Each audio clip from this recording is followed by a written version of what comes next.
Coming live from the HPU Esports Arena, powered by DSC Hawaii, on the Hawaii Pacific University campus at Aloha Tower Marketplace. Here's your host, Hawaii Pacific University's Vice President and Chief Marketing Communications Officer, Jeffrey Rich.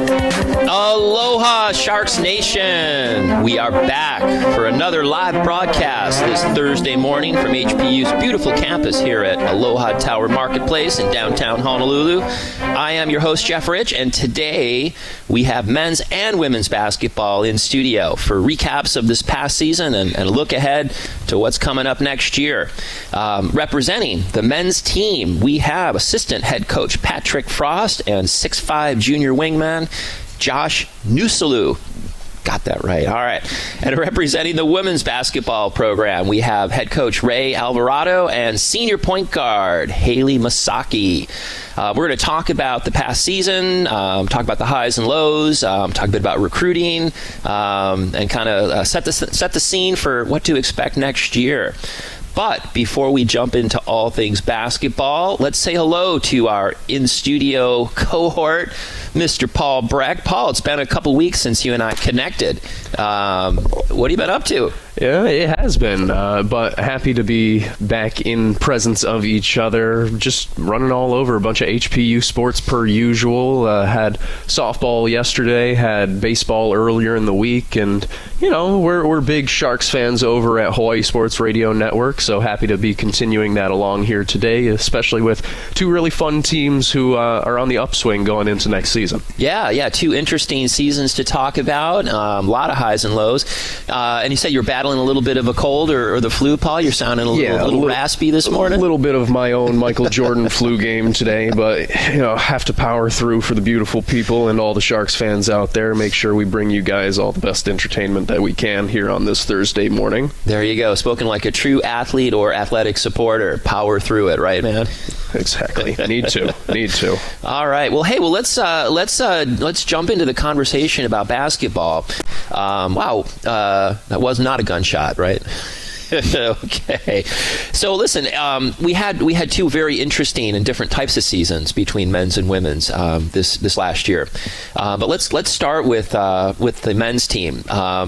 So, you know, it was interesting season, Patrick. You guys had a lot of buzz, a lot of excitement, a lot of people on campus getting excited. It was a phenomenal season. You finished 18-11, 13-7 in the Pac West.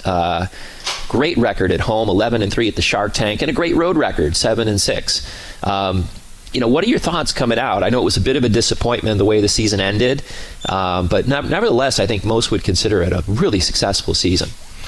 Yeah, I think from where, the program's been, it was successful in terms of, wins on the court and, all that stuff. I think it was a really good kind of first year step towards where we want to get the program. I think Coach Nakanishi's got a great vision for what he wants the program to be, how we want to represent it, the getting our brand more recognizable in Hawaii, growing not only HPU basketball, but just basketball in general on the islands. He's got a really cool vision that I think a lot of people are behind. I think, for us to have the season we had with, new head coach, new coaching staff, 10 new players, there were a lot of things that were kind of happening late that, we had to play a little catch up on, for our guys returning and new to come in and, they pretty much bought into our vision from day one. I thought that was a huge part of our success this year. Yeah, there's no question. I mean, there was a vision and a strategy, and Josh, you guys were close. You could see it in the games, how close-knit this team was and how much you guys supported each other, the chemistry that the team had. I mean, it was a really successful season. What are your thoughts as things kind of wrapped up here? Yeah, I agree. I mean, I think we emphasize more on just like hanging out outside of basketball, and I feel like that's important. Same for like my last year at JUCO. I feel like just hanging out and just being together, I feel like that's important. Yeah. I want to come back and get each of your, really what was the high point for each of you guys, and maybe a low point as well. But let's bring women's basketball into the conversation as well. Women had a bit of a tougher season.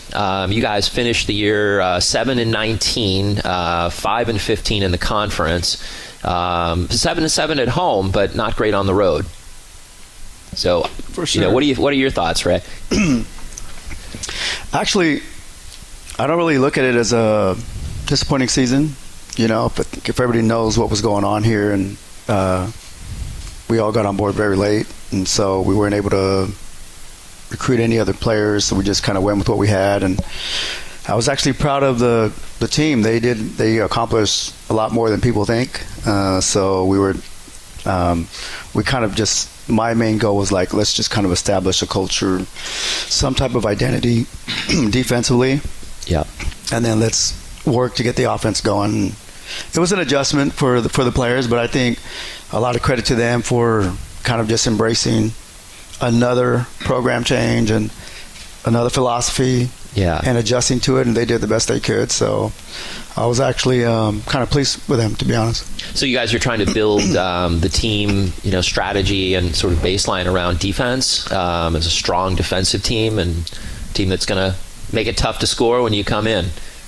Yeah, well, we just, not too many people know, but we're number one in the conference defensively, and the national rankings came out and we're 26 in the country defensively. Wow. So there's a lot of good things. I think we're top 12 in free throw percentage. So physicality started to come about offensively. So I think it bodes well for the future for sure. Yeah. And Haley, you guys, I got to watch a number of your games this year, and you guys moved the ball really well and played, a good team chemistry, but it seems like, field goal percentage was the problem this year, not making a lot of shots.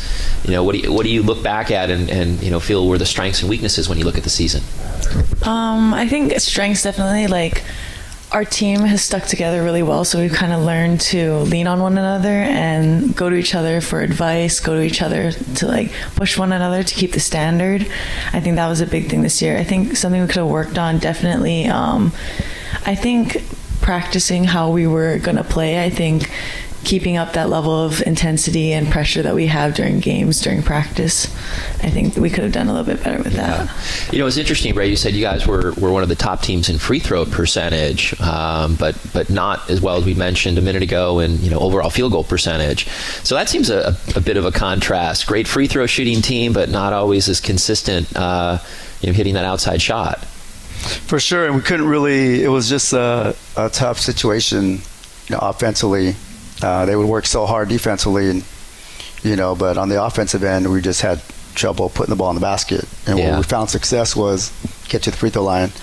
Maybe because they got to catch a breath or relax a little more, maybe. But whatever the case it was, I mean, it was usually if you're that well defensively and that well at the free throw line, it usually transfers over to more success in terms of like wins and losses. But didn't quite happen for us. Yeah, but a building year, as you said, it's establishing the team philosophy and creating a program that strives for excellence. And you can tell that the team is well on its way to building that type of a culture. And the men's team has it. You guys made the Pac West for the first time since I think 2017. So that's an accomplishment. And you were one of the teams to fear this year in the Pac West. For sure. How did that feel, Josh, coming out as a team that others, knew was going to give them a run each and every night? It felt great. I mean, they had us as like 9th place this year, and, it was great to prove them wrong and to have an outstanding year. And, I'm just even more excited for next year to see what they have us, So we'll see. Excitement for next year. You see big changes, Patrick, when you think about, strategies? Or you have, for example, any new recruits coming in that change the strategy on offense or defense? I know you had some height this year, that's for sure. Yeah, I mean, I think, offensively, one of the things we've talked about a lot this spring is playing faster, trying to generate, more ways to score, easier ways to score. That's going to be a big emphasis. I thought defensively this year, we were first in the league in points allowed, field goal percentage defense, 3-point percentage defense. So that was kind of what anchored us this year. So if we can, add, some scoring, again, in transition, that's going to be a big emphasis for us recruiting this spring is, bringing in a guy or two that can help us on that end and can also fit in with what we have coming back, because we're really excited about, the guys we have returning. I think with a spring of off-season, conditioning and individual skill development. I mean, we're expecting guys to take even bigger jumps next year. Yep. We're going to take a quick break, but then I want to come back and talk about some of the specifics that you saw in the season and how you're addressing that for next year. But just a reminder, you are listening to Sharks Weekly here on the Hawaii Sports Radio Network. I'm your host, Jeff Rich. We're going to take a quick commercial break, and we will be right back. You're listening to Sharks Weekly on the Hawaii Sports Radio Networks, 95.1 FM and AM 760. And we're back. We are live in studio this beautiful Thursday morning here on the wonderful campus of Hawaii Pacific University at Aloha Tower Marketplace. We are talking men's and women's basketball. We have in studio today assistant head coach on the men's team, Patrick Frost, and 6'5" junior Josh Niusulu. And on the women's side, we've got head coach Ray Alvarado and senior point guard Haley Masaki. So we were just kind of dissecting the season, and I wanted to ask each of you, when you think about one game on the men's side, Patrick, was there a game where you felt like you put it all together? Maybe the score didn't have to be a blowout, but you feel like there was one game where the team really just offense, defense was clicking, the chemistry, it was all there. Yeah, I think the one that most people probably point to is the game at the Shark Tank against Cal State San Bernardino. First game of the Hoops in Hawaii Classic in right before Christmas. We had just come off a 4-game road trip, finished 2-2. We were on a 5-game win streak, and that was kind of, I thought, our first real highlight test on the schedule. And San Bernardino was a team that ended up going to the Final Four this year, and we beat them. I thought that was kind of the start of, I think, the program and people saying, okay, these guys are for real. It's a program on the rise, and it's going to be getting even better from there. I thought we played almost as complete a game as we could against a really talented team. And that was back in December before Christmas. Yep. So early in the season, set the tone, so it really put you guys on the radar. It did. Wow. Yep. What do you remember about that game, Josh? I just remember that it was it's going to be a physical game, and so I feel like when you play a physical team, you have to match that. And so I just feel like the coaches did a great scouting report on them, and we just had to execute the game plan and take home the dub. Yeah. Well, you dominated with an 82-71 win that day against a team, Patrick, as you called out, that made the Final Four. So it's an accomplishment. What about on the women's side, Ray? When you think about, it was an interesting season, again with highs and lows, but when you think about one game where they just brought it, right, and you were proud of the accomplishment and you saw that chemistry and everything, do you think of a game this year that really emphasized or enabled you to think about how you can continue to build from that game forward? Yeah, I think on the flip side, ours was not a win. It could have been Westmont, because they played really well in that game and everything worked, the game plan. But the one that sticks out for me would probably be the Point Loma game at home. They were, I think, preseason 2, take second, and that was a really good game. We talked about it in the locker room, and the scouting I thought was really good, and we talked about analytics and where we were and what needed to change if we were going to win a game like that. So, and that was a tough game. We played really hard that game. We probably played about 36 minutes really good, and then ended up going into overtime, and we lost that game by a point. Yeah, but that kind of proved that they were on the right path, just trying to get over that hump. I mean, that was a hard game. It was a hard game to swallow, because that was, I think we're up 14 going into the fourth, and kind of slowly started to slip away. And what got us was, again, at the offensive end, there were some buckets that I felt were buckets to be made, and just it couldn't go in. And defensively, I thought they did a great job. Thought they did a really good job, and unfortunate, but On the flip side, the Westmont game at home, everything kind of clicked just from the jump, and defensively they were flawless, and offensively they were just scoring at will. And that was right after Point Loma, right? So the game after, or was that? It was it was a home game, so I think it was before. Before, yeah. Okay. Yeah. Wow. So the Point Loma game was a 1-point loss in overtime. Haley, what do you remember about those games? When you think about the chemistry on the court and what you guys had working that day, even though you came out with a loss, that one game, what stands out to you about that day? Definitely, I think we played and had fun. I just remember we all kind of clicked together. We were all playing for each other, and we supported one another. When one person had a really good take, a really good shot, really good defense, we supported them, we pushed them, and it was just a great time. Yeah. How do you, when you think about your season as an individual, what are you proud of?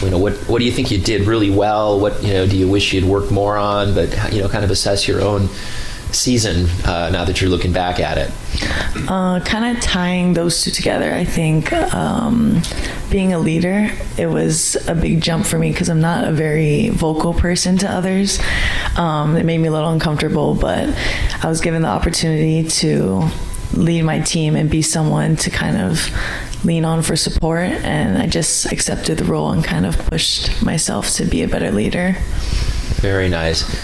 Josh, what about on the men's side? You guys had, as I mentioned, I think great team chemistry.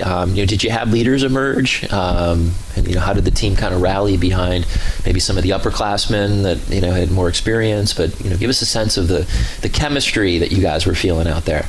I think at the end of the day, we all just wanted to win, and just buying into what the coaches wanted. And we all wanted the goal of just to, make it to the Pac West and playoffs and, make it as far as we can. So I think just buying in and just wanting to win, I think that was just the main thing. Yep. So, Patrick, when you look at next year and you start to think about, who's graduating, who's coming back, the recruiting year, give us a sense of, where you guys feel you've got strengths and weaknesses heading into the next season. I think going into next year, we're in a position now where, preseason last year, Josh mentioned it, we were picked 9th, and the amount of disrespect that we felt from that, I think, was a big motivator for this season we had. Going into next year now, I think the tables have turned a little bit. Yep. People know it's a program on the rise. People know that we've got talent. People know that we're going to be good. So now there's this expectation of performing with expectations, right? You've got to perform when people expect it. I can't imagine we get picked 9th again next year. Yeah. But it's exciting, and I think it shows where the program's going. We think that we've got as good a trio on the wing as anybody in the league. We've got a starting point guard, Diggy Winbush, and a starting 2 guard, Melo Sanchez, who are both all-league players this year. You'd be hard-pressed to tell me there's a better on-ball defender in the league than the guy sitting next to me. We've got 2 talented guys up front, and Charlie Weber and Mike Dusanich, who put a piece or two around them, and we've got high expectations for ourselves next year. Yeah.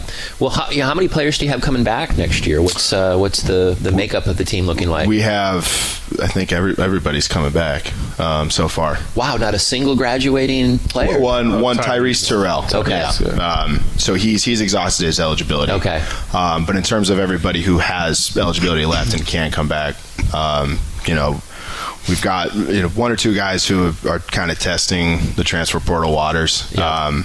But our core is all said they're coming back, which is pretty rare in today's day and age of college basketball. Absolutely rare. And with the kind of season you guys had and the perceptions that you've created, particularly within the Pac West, and that many returning players, boy, if you have a good recruiting class, you guys are going to be pretty tough to beat next year. We're planning on it. Yeah. Yep. I mean, there's a lot of excitement internally about what we could accomplish next year. We're in the process of finalizing our schedule, and we're trying to put together a competitive non-conference schedule that is going to put us in the mix for an at-large bid for the NCAA tournament. Nice. Now, Ray, you guys are kind of a little bit of the reverse. So you probably are coming into next year where teams may not have you on their sites, but as I said, you guys have a great foundation. You've got good chemistry. How many returning players do you have next year, and what are you thinking about for? Well, that's always a work in progress, but I think we lost 3 to graduation. Okay. So we're working to build our team, and I think it's something about the water here. Nobody wants to leave, maybe. I think that's very true. But no, it's a good. I think the kids we're looking at bringing in, kind of flipping it a little bit, and we're looking at just some offensive-minded student athletes and maintain the high GPA level that this group has already, and then kind of mix that together. And so that's just what we're looking for. Yep. Well, when we come back from our next break, I want to talk a bit about recruiting, but just in terms of wrapping up this year. So when you think about the biggest weakness that you want to address, is it a style of play? Is it a player in a certain role that you want to recruit for? But what makes a big difference when you think about the next piece of the puzzle for continuing to build that culture of excellence that you're striving for? I think 2 things. One, believe you can be a champion. That's what I'm looking for, first of all. Attitude. And 2, kids that can put the ball in the basket. Yep. And that's just, to me, the hardest part of coaching is the defense. That's hard to do. Because it's hard to get the 5 to buy in and do everything. Offense to me is simple. It's pretty simple, really. The ability to go one-on-one and go by someone. If you can't go by someone in front of you, then eventually it's going to be hard to play here.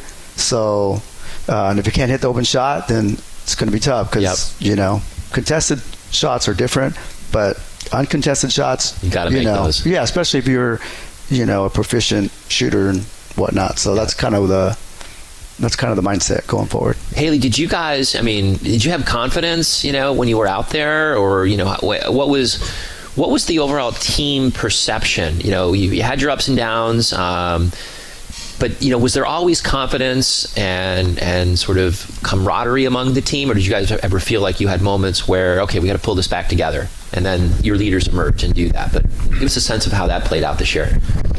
I think definitely during the games, there's been times where we kind of feel like we're falling a little bit, like we're not all on the same page. So during then, we'd have to kind of huddle up and just recenter ourselves. But as a team, I think we had great camaraderie. I think we always lifted each other up, always pushed each other to be better, and we always knew what everyone could do, what their roles were, what their strengths were. So we kind of pushed each other towards those specific paths. Nice. All right. Well, hey, we are going to jump away here for a quick commercial break. When I come back, I want to talk a bit about recruiting and the transfer portal and kind of what things are looking like for maybe some new players next year. You are listening to Sharks Weekly here on the Hawaii Sports Radio Network. We're going to take a quick break and be right back.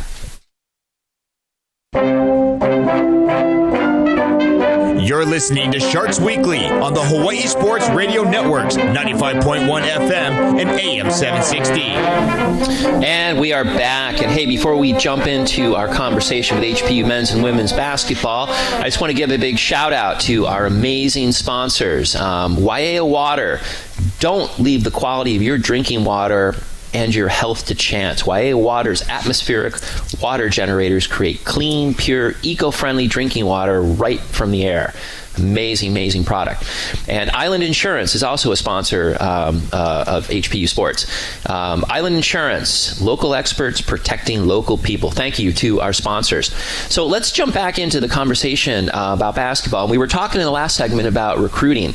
And for our listeners that don't know how recruiting works today, it's a little different than maybe when a lot of older folks were in college, myself included.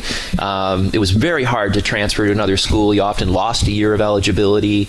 But now we've got this amazing thing called the transfer portal, where students that aren't happy at whatever school or program they're in can go look for an alternative, and coaches can connect with those players and figure out if they're a right fit and all. So, what have you guys been up to, Ray and Patrick, in terms of the recruiting portal? Anything big? Maybe, Ray, you want to kick it off and tell us how activity has been with recruiting? Yeah, it's all over the place. It's almost like an hourly thing right now. And, I talk to four-year coaches all the time, and some good friends of mine, and, it's a blessing and a curse, Yeah, because you can lose as well as gain, right?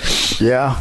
It's just, you're going to get whatever you're going to gain. Obviously, they're leaving for a reason, wherever they were, and so you just got to be careful. And, I think we, men and women, both have to be careful because of the, our allotment of scholarships. We can't just throw it out there and gamble. Like, we have to do our due diligence and do some research and make sure the right person fits, in every which way besides just basketball. So, but yeah, it's an ongoing. We're all over the place. Is it any particular players that you've locked down and you want to mention, or are you still working on some things? We have some good kids that we're looking at bringing in, but we're just keeping it tight-lipped right now, and because then someone else jumps on the horn and like, hey, I hear you. What are they giving you? We'll give you this, So we don't want to give away any we'll secrets. give you a car or something. No, but it's going good though. It's definitely a process. I come from the JUCO background, where it's a little way harder to recruit because you can't really give anything out. And do you find that is the main reason that players leave because they're just not getting enough playing time in the program they're in? Is that generally that's probably one of the biggest reasons? Or there's been a coaching change. Okay. And something, but those are probably two of the main ones. Or wherever they went, maybe they thought it was going to be good because they maybe received more scholarship allotment, but it's not just a good place. Yeah. So they're trying for something different. Yeah. Patrick, what about you? Give us a sense of how the men's team has been active in recruiting and utilizing the transfer portal. Yeah, it's a wild area. Even from 2 years ago, I think the addition of NIL has, not necessarily at our level, but at the Division I level specifically, has completely changed, how teams recruit. And I'm hearing stories about kids turning down $750,000 because they want $1 million, and like, what? Yeah. Or this, and just some of the demands of like D1 athletes in particular.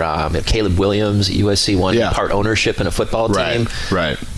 Come on. Yeah. No, the landscape's definitely changed. But at our level, it's, I think that we're in a really unique place because we have the draw of Hawaii, and we have the draw of being a place that people want to live, and so and again, as I mentioned earlier, we're in a position where all of our guys are coming back for the most part, so we can be a little bit more picky on who we get and bring in. As Ray mentioned, our biggest thing is do they fit us? Do we fit them? And do our guys like them? Yeah. That's a big part of it too. We've been a lot of kids we've talked to, since the season ended, have said that, hey, can you have a couple of your players reach out to me? So that's something new too. In the past, it's kind of been more about the individual, I felt like, and now it's hey, do I fit you and do you fit me? And like Ray said, the piece has to be right. Yeah. Now, you mentioned earlier that you've only got one player graduating or leaving the program. So does that mean you only have one spot to fill this year, or are you going to bring in more and then let them compete for? Yeah. Right now we're looking at one spot. Obviously, things can be fluid. We've actually got a commitment from a point guard from Idaho, Ike Sutton, whose brother Lyle is actually on our staff. Ike is going to do a 2-year Mormon mission before he comes out, so he actually isn't going to come out until his freshman year would be 2026. Okay. But really dynamic with the ball, really fast, winner, great kid. So we're excited to get him out here in a couple of years. But yeah, in the short term, we're looking to add some scoring and some shooting to complement what we already have. Yeah, well, like I said, it should be a fantastic season next year, and really exciting to get out and watch the team compete. Let's talk a bit about some off the court memories and things. Maybe Haley, we'll start with you. When you think about the season, what's your favorite off the court memory with your team? Something you guys did or something that happened? But what stands out to you? We definitely had a few nights on our last California trip where we all just kind of bonded, had a big girls' night. It was really fun. And that's a lot of the memories that we have during season is just what we do off the court, how we kind of bond that way as people more than just players. And are those activities that bring that bonding, or are they just hanging out and getting to know each other?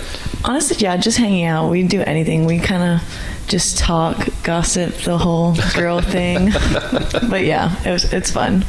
Nice. And Josh, what about you on the men's side? You have a favorite memory off the court? Yeah, we have a lot actually. A bunch of the guys, we like to go to Waimea Bay. Okay. Jump off the rock. The beach house that we did, I think that was really fun after doing some hard labor. Yeah, just a bunch of beach days. Playing beach volleyball. Just a bunch of fun stuff. Very nice. Yeah. Nice. What about, I know one of the things that's important here at the university to all of our students, but particularly when they're, in a sports program or an organized group, are community service events. Ray and Patrick, when you guys think about the community service from the teams this year, give us a taste of what the teams did. Maybe Patrick, go first. Yeah, I think that was, one of the things when Coach Naganishi and I were talking last year about me coming out here, that was a piece that we talked about a lot, was outside of basketball and what he was looking to do and all the community service. I'd heard a lot about it from last year, and then getting to experience it this year was awesome. We did a mentorship program with 2 elementary schools in the Manoa area. Our guys would go in once a month. They have 2 of them would have, they'd pair up and have 2 classrooms they'd go to for about an hour each, hang out with the kids, play games, talk to them about, nutrition and just, things to expect as they grow up and act as mentors. And then in turn, we had a really cool game at the end of January against the Azusa Pacific on a Tuesday at 12 o'clock, where those 2 schools had a field trip day and brought 400 or 500 screaming elementary school kids into the Shark Tank, which was awesome. We did a lot of stuff, late last summer in terms of, helping out with relief for Maui. We did a volunteering at there was a big bike race around the island last fall. So we manned one of the stations, handed out water, and talked to all the racers. Just a lot of really cool stuff to get us out in the community. Volunteered a couple times at a Special Olympics, kind of basketball tournament for young kids earlier in the year. And then actually yesterday or the day before, we were over at SECO volunteering with special needs adults, just doing a basketball clinic for them. So we're kind of all over the place and try to be. A lot. It must be rewarding, Josh, to, especially when you're mentoring younger, people, kids that are looking up to you guys as role models, successful student athletes. It's got to feel good. Yeah, it does feel good. I mean, these kids look up to us, and when Matt Van Komen says something, they all listen to him. When he says eat your vegetables, they're gonna eat their vegetables if he says it. So, I'm really blessed to give back to the community, and from like Coach Knock and from where he's from, it's a blessing to give back to these kids. Very nice. Well, Ray, what were some of the community service activities that the women undertook this year? I think for us, because we got here so late, that was probably one of the areas that we're going to get better at. But we did the Special Olympics as well. And then I know when Coach Knack they did a camp. Some of our players did that. But I think all that stuff is probably set in motion, like from now to July, set the dates. So that's what we're kind of looking to do, get more engaged in the community. But I think it was good for them to be out there, even for the little things they were able to do.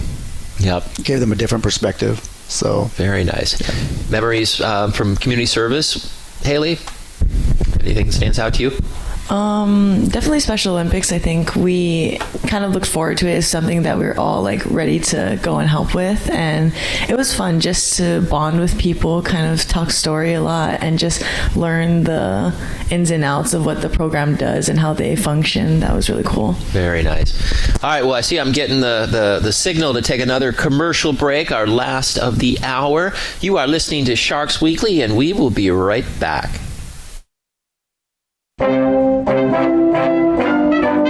You're listening to Sharks Weekly on the Hawaii Sports Radio Networks, 95.1 FM and AM 760.